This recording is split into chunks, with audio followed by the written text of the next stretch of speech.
नमस्ते फ्रेंड्स। आशा करता हूँ आप सब मस्त होंगे, खुश होंगे। अभी विवाह का समय चल रहा है और कुछ ही दिनों में अबूझ सावा जिसे बोला जाता है आका तीज। आका तीज पर हमारे भील समुदाय में कई प्रकार के विवाह होंगे, जिसमें घर पर भी होंगे और विवाह सम्मेलनों में भी होंगे। आप सभी से तो यही निवेदन है कि आप ये कोशिश करें कि कम से कम अधिक उम्र वालों का विवाह करें। यानी कि मेरा सीधा-सीधा मतलब ये समझ सकते हैं आप कि बाल विवाह कम से कम करने की कोशिश करें।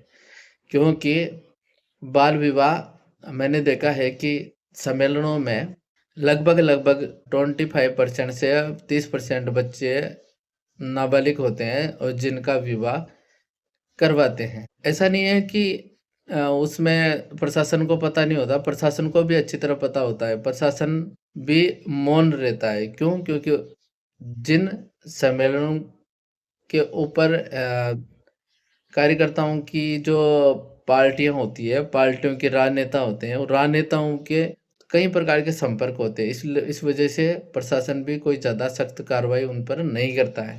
तो मेरा भील समुदाय से ही निवेदन है कि कम से कम आप ऐसे बच्चों का तो विवाह करो ही मत जिनको यही पता नहीं है कि हमारा विवाह हो रहा है।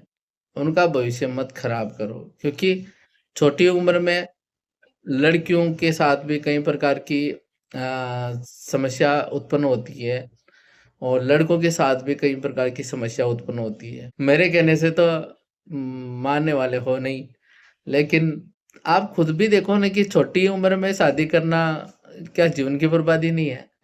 है, फिर क्यों करते हो? आपसे हाथ जोड़ तक निवेदन है कि आप शादी तो करें, क्योंकि लेकिन ये ध्यान रखें कि बच्चे की उम्र एक सही हो। जैसे सरकार ने मान्यता दे रखी है कि 18 की लड़की होनी चाहिए और 21 का लड़का होना चाहिए। मैं ये भी नहीं कह रहा आपसे, कम से कम 19-20 का फ़र्क है, उतना चल जाएगा। लेकिन इतने छोटे भी बच्चों का भी नहीं करें, क्योंकि मैंने बहुत सी बार देखा है कि 13-13, 14-14, 15-15 साल के बच्चों की शादियाँ लोग करते हैं। अब उसमें क्या है? कुछ तो बोलते हैं मेरी दादी मर जाएगी अगले साल इसलिए इसकी शादी कर देते हैं। कुछ बोलते हैं मेरी छोटी बड़ी बहन के साथ इसको भी निकाल देते हैं। अरे नहीं, उसका आप बिल्कुल भविष्य खराब कर देते हो। इसलिए आप सभी से हाथ जोड़कर निवेदन है, छोटे बच्चों की शादी नहीं करें, बाल विवाह कम से कम करें। धन्यवाद।